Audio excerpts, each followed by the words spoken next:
Hello, my name's Julia Unwin. I'm the Chief Executive of the Joseph Rowntree Foundation. I'm in Glasgow today to talk about the great opportunities Scotland, and particularly this city, Glasgow, now has to do something about poverty. Poverty that's a scar across this country, but which is something you can easily, readily resolve with enough effort and enough people taking part.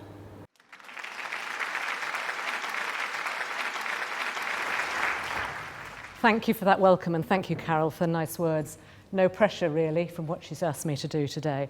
It is really significant that we're meeting in this monument to Glasgow's resilience, this monument that said we can change this city and this country. And when you're here and you look around, you realise the confidence that is in the bricks and mortar that we're surrounded by today. And I think that's appropriate because Glasgow is, and always has been, a resilient city. You have done transformational things with your social housing. Really quite recently, you have managed to change social housing in a way that remains with massive problems, but also sends a very strong message to the rest of the UK about what can be done. You've transformed your physical infrastructure, not least in the East End and the Commonwealth Games. You've demonstrated the potential to create jobs and improve lives via the Glasgow and Clyde Valley City deal, which is Scotland's first. There are emerging signs that your concerted focus on reduction in violence is actually paying off, and there is global interest in that. I was in Australia a couple of years ago being asked about it. I said I knew nothing, referred them to the right people here. And you're home to the Poverty Truth Commission, the first place in the UK which has provided a genuine and profound platform for people in poverty to speak up. And I'm proud that the Joseph Rowntree Foundation has supported that important work and is replicating it across the UK. And of course you had a historic turnout in your referendum where people, whatever they were voting for change. So you have a history of resilience and of change. For decades you've shown a way of dealing with the horrors and shocks of deindustrialisation originally and now globalisation. But the figures are, as Carol says, they are some shocking figures about what's happening here. In this time, the Glasgow Centre for Population Health has shone a very bright light on the persistently poorer health that you see in other parts, that you have here than in other parts of Scotland, and indeed compared to your peers in the north of England and other parts of Europe. It does the same, looking at regeneration areas, looking at the Grow Well longitudinal studies, offering priceless insights into the dynamics of what's happening in poor neighbourhoods. A clear challenge we now face is to go beyond the data. My organisation, the Joseph Rowntree Foundation, has decades of data published. So has this organisation. Important and vital evidence which we need to track and carry on looking at. But knowledge and evidence are not enough. They're essential, but they're not sufficient. Because the challenges we face, the second half of the second decade of the 21st century, are challenges that call for an entirely new social settlement, a new way of addressing old problems, a new way of focusing on problems we didn't even expect to see, and a new and a better way of engaging the assets and the strengths of the individuals, the communities and the cities of Scotland. And for that reason, if none alone, this is the best room in which to have this conversation. I'm going to argue, as I have been arguing from the Joseph Rowntree Foundation for some time, that we need a new social settlement. My organisation, established 110 years ago now by a prosperous businessman, has set itself the task of understanding what it would take to make the whole of the UK prosperous and poverty-free. Now, there are people who say this is heroic and ridiculous. At this time, after the very worst recession that we've faced in any of our lifetimes, and I can say that with confidence, nobody here has lived through another recession as deep and as damaging as the one we've been through. At this time when we are facing national austerity, at this time when we may well be facing further economic crisis, is this the right time to talk about a new form of prosperity, a prosperity in which the country can become poverty-free? And I'm going to argue tonight that not only is it the right time, it's the essential time to do it, because we will never have a return to steady, sustainable, constant prosperity and a return to growth while we report the levels of figures the numbers that Carol was referring to, that this organisation's referred to, that my organisation has referred to, if those figures stay steady, let alone if they get worse, we will have no return to prosperity. And for that reason, we at the Joseph Rowntree Foundation are arguing one simple theory of change. Poverty is real in the UK. Your First Minister agrees that's the case. The Prime Minister in England yesterday even said it was the case. There is real poverty. It causes real harm, and it is not in any way inevitable. We have the solutions, and that's what I want to talk about. The cost of carrying the numbers of people that we carry now in poverty is ruinous for the UK and for Scotland and for Glasgow and for your neighbourhoods. You all know what those costs are. The waste of the skills and talents of people growing up in poverty, never seeing a way out, never able to contribute to a growing economy, is wasteful. And I think that's risky for all of us. It's certainly risky for the current economy. It's desperately risky for the next generation. So if you'll allow me, in pure balance sheet terms, I want to talk about cost, which you always have on a balance sheet, and waste and risk.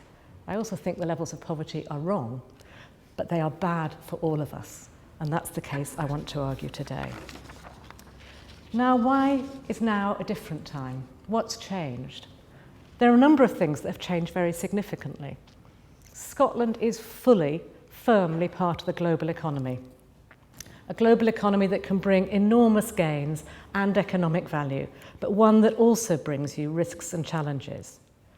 The economic global shock as the Chinese stock exchange stuttered 5 months ago, and actually is trembling ever since, has been felt across the world.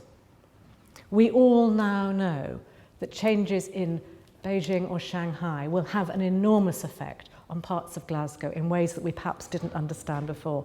The interconnectedness of our global economy means that whatever we do, we face risk and change in our economy. And the scenes from Europe since last summer, those terrifying, tragic pictures that we continue to see, which left lives extinguished as people flee from Syria and other parts of North Africa, desperate to survive in a world which is fundamentally at odds. They show us, if nothing else, that the world has changed and changed irrevocably. No longer will it be possible to see conflict in one part of the world and observe it a bit dispassionately. International migration is perhaps the defining issue of our time. All geopolitical change affects all of us and profoundly affects the nature of our social settlement. Sudden shocks, reversals, surprises are part of our new open economy. And the challenge of a new settlement is, what sort of settlement do we want in that very open economy? How can we survive those challenges in a way that means the poorest people and places don't pay the highest price? That's the first reason we need a new settlement.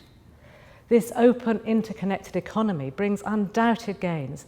The remarkable growth of Skyspanner, global whisky linking Jura and India and China, extraordinary developments that even a decade ago we could not have properly visualised.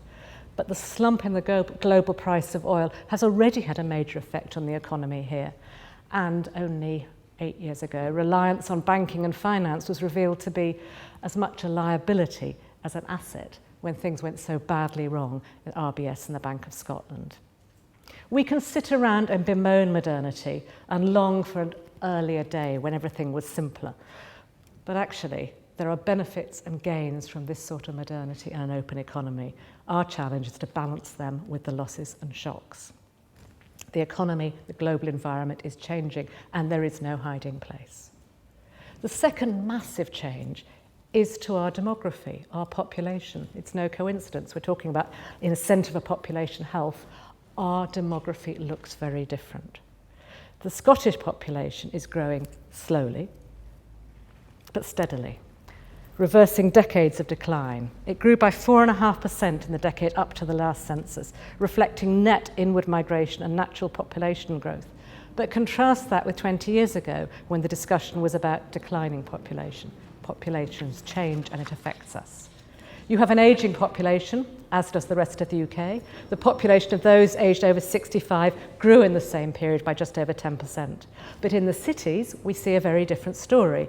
Glasgow has stopped losing people. Its population grew, though by a slower rate of just over 2.5%. And of course, we've got the rapid growth of what we traditionally call people of working age. I don't know about you, but as the age of retirement vanishes over the horizon, I do wonder if we're going to have a different terminology. But Glasgow is attracting students and migrants, and yet at the same time seeing a significant drop in the numbers of older people. That all represents demographic change that's hard to capture. We need the evidence to know it, but we need to recognise what it means, because it will mean different things for different parts of our economy. And more of us are living alone. 43% of this city's households are recorded as single adult in 2011. And my guess is, knowing the figures for the rest of the country, that's probably closer to half now. That figure will be going up. 4 out of 10 in 2011 of your households were single adults. That's a big change to your demography. And of course, the number of people in Scotland coming from an ethnic minority group has grown substantially, especially in Glasgow, where about 1 in 6 of the citizens are from an ethnic minority. There used to be an alibi, never in my view a very justifiable alibi, to say we can't change and adapt our public services because the numbers are so low. That is no longer the case. That alibi has gone. Glasgow now looks much more like many, many other UK cities. So that's just a sprinkling of demographic changes. And there are 2 responses we can make to them, just as there are to the changing economy. We can mourn the passing of an earlier time. We can get nostalgic. We can look back fondly on more stable communities, stricter social norms, more homogenous, more class-based communities. And many of us do. Or we can recognise that these changes have brought emancipation, untold freedoms, introduced diversity and difference, and enabled much higher levels of self-expression. Whichever way you go on that, a social settlement that ignores the changing shape of family and community life is simply not worthy of the name. A strong new social settlement needs to ensure that demographic change, whether you see it as a gain or a loss, doesn't further disadvantage those who have the least. Just like global economic change, which brings both benefits and risks, demographic change brings both opportunity and insecurity. I think we need to adapt to both. And the third big area of change, the digital revolution, has changed everything, but also brings massive opportunity. We forget, don't we, how reliant we now are on things that we didn't even know existed 5 years ago. I sometimes recall my grandmother, who was not a stupid woman, saying to me when I was very young, "Do you know, Julia, I think by the time you're grown up, there'll be a computer in every town." I'm pretty grown up now, but there's a computer in every pocket in this room, I guarantee. The speed of adoption and the way in which we've changed was unthought of by the gentleman looking down at us from here. And the pace of that change, the way in which it has speeded up exponentially, is something that has changed our environment, I think, fundamentally. The ability to amass and manage data, making us all apparent experts in analytics, however little we really understand it, has introduced a whole new level of scientific management to social policy. The connectedness, ability for the voiceless to get a voice, the ability to become content creators of our own through social media, the interconnectedness and ability to work across borders, whether they're geographic, economic, emotional, conceptual, all of that provides huge potential benefit, which I think we are only at the foothills of beginning to understand. But the atomization of lives, the risks to privacy, the connectedness between those who wish to wreak havoc, especially in the lives of the most vulnerable, those create profound risks too. The goal of all social policy, it seems to me, everywhere, has to be to balance those benefits that I've talked about and the risks, the opportunity and the vulnerability, and to do so in a way that offers protection without disenfranchising, security without stifling, without creating so many casualties. The call for a new social settlement for Scotland is a response to this challenge. And the fourth big area of change, and the one we cannot ignore, although too often we do ignore it at our peril, is climate change. Last month in Paris, It looked as we might just have tipped the global community away from what seemed like a really catastrophic outcome. It made it possible to imagine that we might be able to salvage something from what looks like such a disaster. And many of us will be hugely sceptical about the ability and commitment of countries to come together on these issues, and wonder if the contributions we are asked and called on to make in our homes, in our neighbourhoods, can ever possibly make a difference. But Scotland is leading the way in targets on carbon reduction, and this suggests otherwise. Impressive progress on renewable electricity generation now needs to be matched with energy-efficient homes, cleaner forms of transport, all reducing demand. In recent days and weeks, flooding in the Scottish borders, where JRF has been supporting a study on community resilience to climate change, how appropriate is that, and in Perthshire, Aberdeenshire, Dumfries, Galloway and Murray, underlines the necessity of adapting to more frequent climate risks and mitigating the damage. I live and work in York and run social housing in York. That's where Joseph Rowntree Foundation is based. There was no way in the days between Christmas and New Year that you couldn't take very realistic stock as you put your Wellington boots on and went to visit people whose homes were flooded, of the very extreme ways in which climate change bites on the poorest, to meet people who are living in homes that are uninsurable and that they couldn't afford to insure anyway. Tells you something about the overlap between extreme disadvantage and poverty and paying the price of climate change. There is no way we can have this discussion about a new social settlement without recognising that climate change, disadvantage and poverty are inextricably linked. But to come to Scotland, I've talked about the big global changes. We at Joseph Rowntree Foundation describe ourselves as the place to get the facts about poverty, about social exclusion, about social change. And every 2 years we publish an independent audit, not of our own figures, but of publicly available figures, how Scotland is faring on a range of poverty and exclusion measures. And we did this most recently in March. And we found, I don't think anyone here will be surprised to hear, a mixed picture. Poverty fell for all age groups in the decade up to 2013, a huge success, by around a third for children and half for the over 65s. It fell for everyone but one group, and a group who I think we're going to have to pay massive attention to in the very immediate term. The number of young adults under 30 in poverty rose to more than 200,000 in Scotland in that period. Trends in the job market, housing and education pose very stark questions of how we can have better, more secure pathways for those young people who are the adults and the wealth creators of the next generation. And while the remarkable drop in poverty for older people across the UK, but in Scotland specifically, underlines very clearly and indeed proves that we can, when we put our minds to it, do things. We can reverse the historic link between poverty and old age. When I was growing up, the picture of old age was an old lady sitting with a shawl by the fire. Poverty and old age were synonymous. We've broken that link. That's a huge social policy success, and you've done it here too. But it looks like a goal, an achievement that could be imperiled very rapidly. The growth of self-employment, frequently precarious, the rate of very low pay in middle age and later on in life, the fact that a very significant percentage of people living below the living wage are in their 40s and their 50s, suggests that we may lose that great social gain for which we could be so proud, that older people are no longer necessarily in deep poverty. We published some work today which makes it very clear that across the UK, people in their 30s, 40s and 50s are by no means saving towards the sort of retirement many of them had hoped for. So the face of poverty has changed. There's always been poverty in Scotland, and for more than a century, higher rates of poverty in this very city. The poverty described by the late Scottish novelist William I can never say his name, McIlvanney, I've read him but I can't say it, can still be found in streets and neighbourhoods which have all but been bypassed in the modern economy.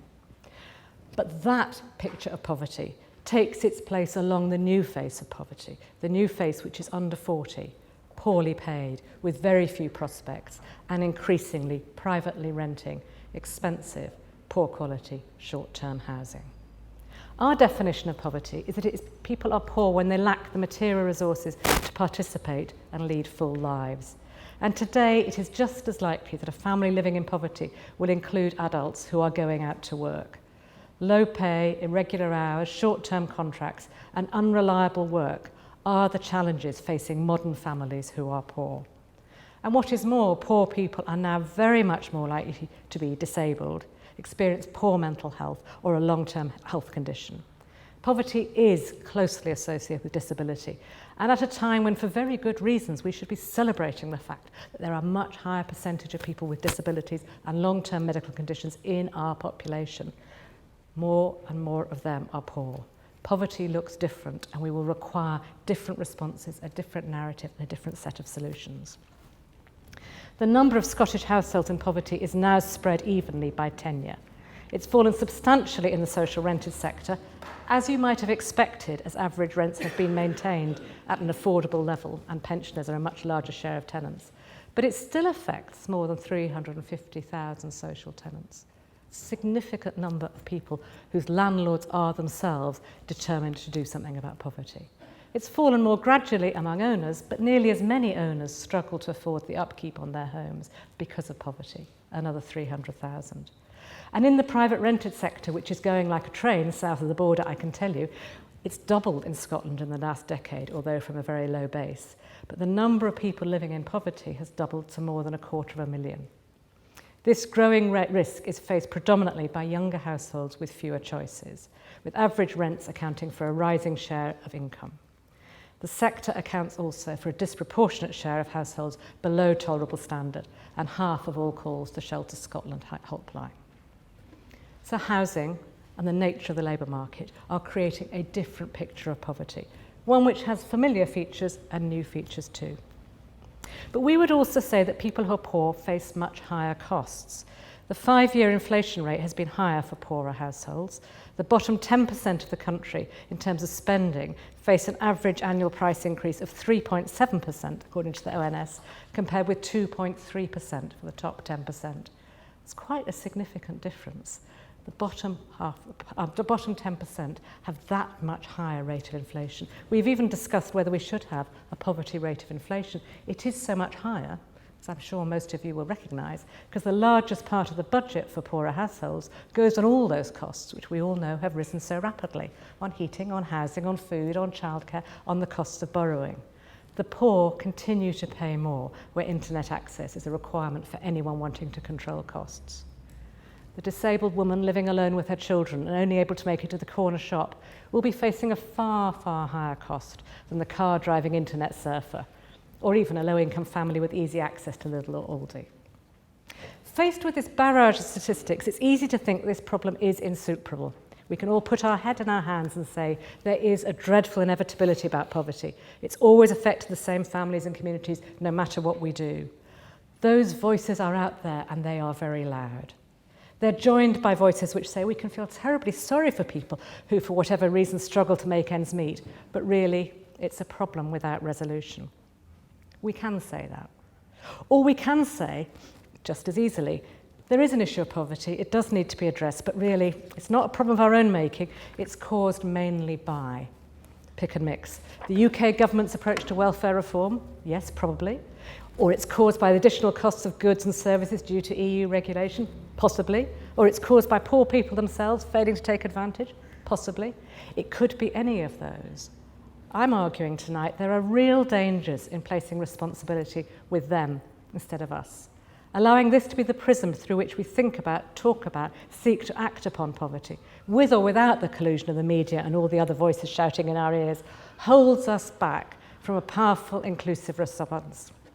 And it makes the prospect of a sustainable economy vanishingly hard to realise.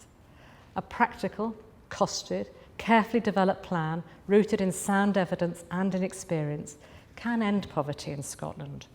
And the players in this endeavour are many of them in this room, or indeed not very far from here.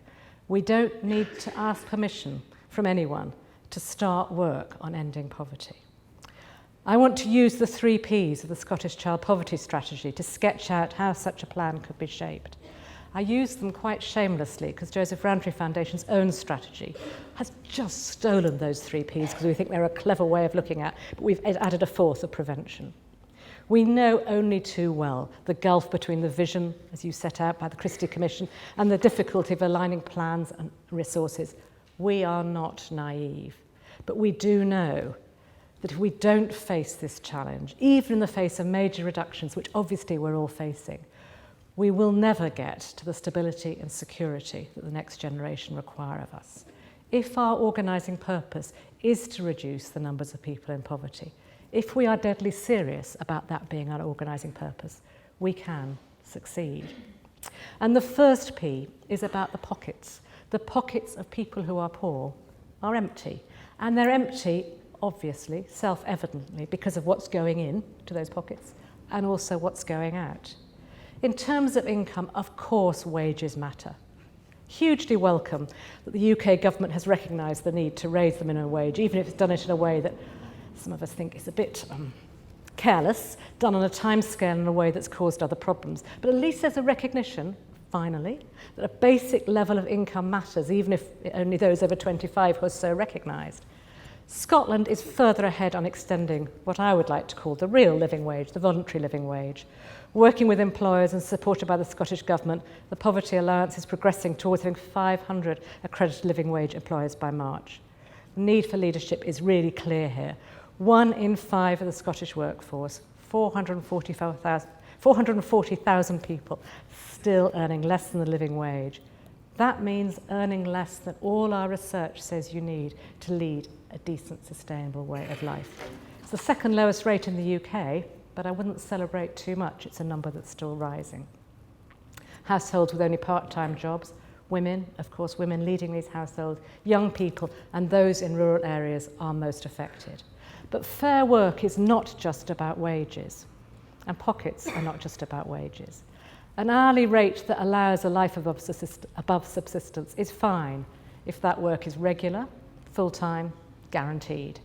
If it's sporadic, temporary and unreliable, it does little to fill those empty pockets.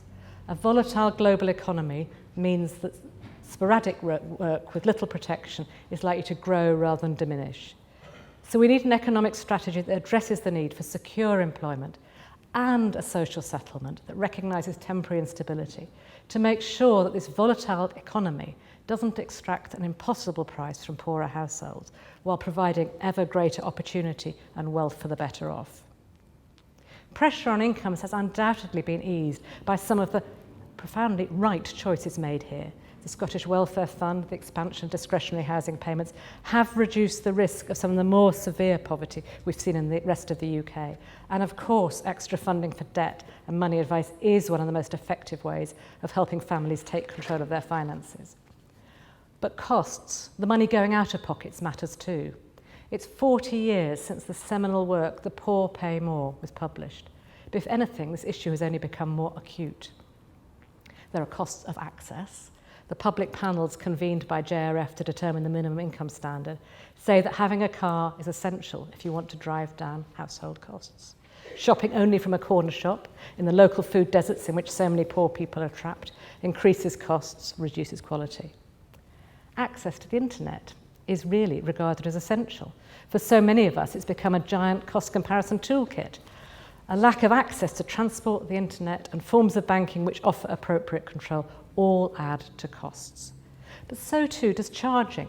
Every system of charging that privileges those of us who can pay in advance or by direct debit brings advantages to the better off and penalises those who pay their bills in cash or top up a card to pay for their electricity. And of course there are the very evident commercial costs that bite most heavily upon the poorest.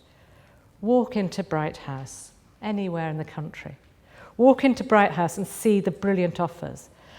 A hot pint washing machine just cost £8 a week, but you'll pay it for 3 years, adding up to £1,248. Go online, price comparison website, and you have it delivered free for £429 from Currys, if you've got £429. Or the cheapest, nice-looking 3-seat sofa for £11 a week, coming to £1,716 after 3 years.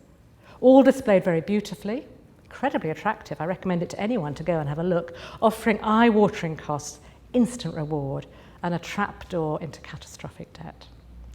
Public policy influences how much flows through pockets. But not just public policy alone. And this is where I want to start talking about the other actors. We look too often for public policy alone. Employers and businesses design their HR management systems. Employers who recognise that offering a guarantee of stability and security may create a modest financial cost to their business, but will be repaid in loyalty, commitment, and the great 21st century prize of engagement. Employers who switch from temporary contracts during the downturn back to permanent contracts as business picks up. Businesses that screen their marketing policies to understand how they bite hardest on the poorest customers and do something about it. Companies which can see the potential in providing low-cost, genuinely low-cost products tailored to customer needs without adding unfair costs. They have a part to play, and so does community action and civic engagement through voluntary organisation, faith groups, trade unions. For every joint buying scheme in Scotland, every collective switching energy initiative, every alternative lending scheme, every charity shop challenging its commercial rivals, each in its own way makes a tangible contribution to the pockets of people living in poverty. And so does the web of informal help and support. The first recourse to anyone in difficulty is always their families and neighbours. Nobody ever goes first to a homeless person's unit when they are in trouble. The community and neighbours are the first front line of support. And the subject of our recent Liverpool Live study in the contrasting areas of Maryhill, Hill Head and Bearsden all showed the importance of that web of informal help and support. All of that helps and changes the pockets of people in poverty. But it's not just the money coming in and the money going out. We're also concerned about the prospects. The killer statistic, the only one I've rehearsed that I always remember and will rehearse everywhere I go, is that 4 out of 5 people going from unemployment into poorly paid work are still low paid 10 years later. I don't know about you, I've worked in this field a very long time, but until I saw that figure, 4 out of 5, I think I had assumed that for many people, poor pay was a stage in life. And I could look around me and my friends and my family, and I guess most of this room, and think, we've all done that for a bit. Low pay that you are receiving in your 30s, 40s and 50s means that when your family washing machine breaks down, you face a catastrophe. When your children's feet grow, you face a disaster. And when you come to think about retirement, all you have got is a lot of debt. So prospects matter. A poorly paid job when you're 18, which is still poorly paid when you're 25, 30 and 40. Just as work is frequently unreliable, meaning people may move in and out of work but never out of poverty, so too people are trapped in poverty while working, just as surely as others are trapped on benefits. The food banks, the Trussell Trust, report the increasingly high percentage of people using food banks who are working. I've described this as a fundamental breach of the social contract. To go out to work and to be unable to provide the basics for your family seems to me to be a breach of what our expectation is as society. And this is not job snobbery or a lack of recognition of the need for productivity. The whole of the UK suffers a massive productivity conundrum, and we need policies to address it. The productivity problem, however, appears to be greater still in exactly those low-paid sectors of the economy which are expanding and which are the pillars of our recovery. Retail, hospitality, the care economy are the sectors in which low pay is locked in, and yet they are the sectors without which we will have no recovery at all. If we only pursue economic growth without thinking of the people cleaning the offices at 5 a.m, the wealth creators just as much as the tycoon whose office is cleaned, cooking burgers at midnight, caring for us as we age, that growth is both unsafe and inevitably short-term. The infrastructure of our recovery risks locking low pay and poverty and vanishingly low prospects into that recovery, and that recovery will fail. Because in those 3 sectors alone, you will find half of all the low-paid workers in Scotland. And those workers face very limited prospects. So low pay is a problem, but we associate it with progression and the nature of work. Evidence we published last year showed that those working below the living wage or part-time or with few qualifications are the least likely of all to access in-work training. In other words, if you're poor, you are likely to stay poor. In Scotland, where the housing market, employment and wage levels have been relatively less volatile, This is the time to set that clear purpose and ensure that growth, economic growth, does bring everyone with it, that we don't face a social recession while we recover from the past economic recession. And I'm arguing that businesses can play their part too, structuring their workforces in ways that recognise skills and experience, reward engagement, and provide scope for progression. It is no accident that the sectors in which low pay is locked in are the sectors where it is the human relationship that matters. These are not jobs that are offshored. Waitress jobs and care jobs are not automated. They're the jobs where we expect a human relationship, and yet our models of productivity reward speed rather than relationship. Businesses across the country are engaging with this. In all of this, Scotland's story is mixed. You've shown fantastic sustained progress through modern apprenticeships, setting a course which others in the UK could follow, but with outcomes still worryingly segregated by gender and ethnicity. And you have provided access to in-work training for all. The City Deal in this region is an opportunity, and I think first job opportunities, apprenticeships are all significant. But I can't leave the question of prospects without talking about childcare, about which this government and local authorities have done so much. The prospects of women and increasingly men in the workforce will never brighten without really high-quality childcare. All of us in this room who've ever left a young child to be cared for by others know that no one will leave their child willingly somewhere that's inadequate. And yet, our patchy provision, underskilled and low-paid workforce, and frankly chaotic mix of funding streams mean that children's development isn't maximised, and the prospects of those people with caring responsibilities, those pillars of the caring economy, are persistently damaged. The evidence is uncontrovertible. Good quality and affordable childcare of the right sort doesn't just help parents to progress, it improves the prospects of the next generation too. And the final P is for place. The neighbourhoods we come from, the homes we live in, the schools we go to, these all shape us and our future lives. But they can also be places that lock in poverty, that make progression hard, that are corrosive of aspiration. If the places we live in offer us a secure start, they can be places where we can contribute as well as benefit, where, as the great sustainability campaigners say, we will want to stay for a while. And yet too often the places where poor people live have few of these characteristics. Walk down a main street anywhere, and I defy you not to know the incomes of the people living in that area. Go to one street, admire the wine bars, coffee shops, interesting restaurants, even maybe a bookshop. Go to another and see the cheap off sales, expensive finance, betting shops, unhealthy fast food. As planners, developers and as stewards, we send a signal through the places we design and sustain. This isn't just the market responding to need and demand. This is a process of licensing, public investment and permission that means that poorer areas feel different. These poorer postcodes are then shunned by employers, some retailers and financial services. People who make decisions about them rarely live there and certainly don't send their children to school there. If it isn't good enough for us, it shouldn't be good enough for everyone else. And of course, houses are rooted in places. If a housing on offer is overcrowded, damp or unsafe, if it's short-term and insecure, if it's expensive and dilapidated, it sends a message to those living there. Our greatest triumph as a society has been that we've broken the historic link between poverty and squalor, just as we've broken the link between poverty and later life. The work of councils, housing associations across the UK, like the Wheatley Group here, on large scale and small in many neighbourhoods, and the Scottish Government, mean that poor people can expect to live in decent, dry, secure homes. Can't in England at the moment with the housing bill going through, but in Scotland you can still hang on to that. This great gain is imperilled if social housing developments stall and poor quality landlords become again a fixture in our lives. The current private tenancies bill, combined with broad consensus on the need to increase affordable housing supply, forms a necessary, but again not yet sufficient response. So, prospects, pockets, places.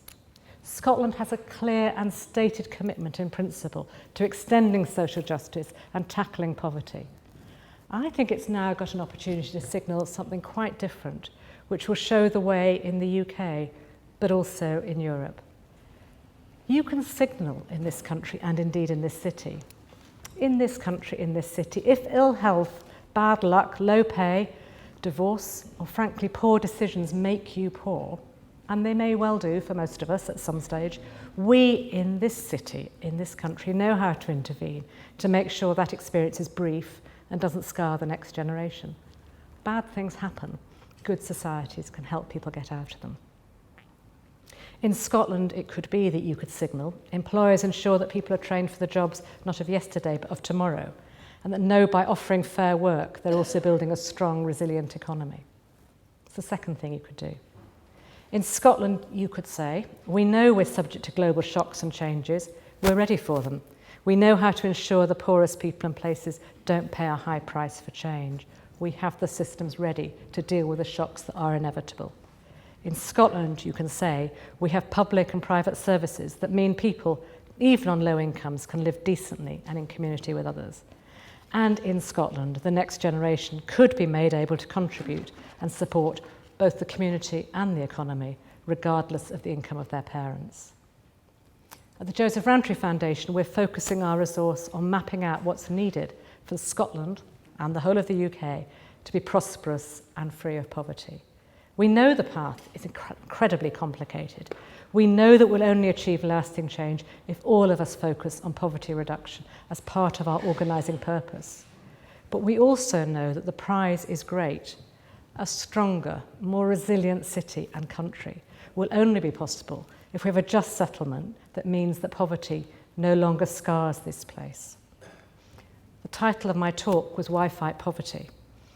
I think we need to fight poverty because it's real, because it causes immense harm to all of us, and because it can be solved. Thank you.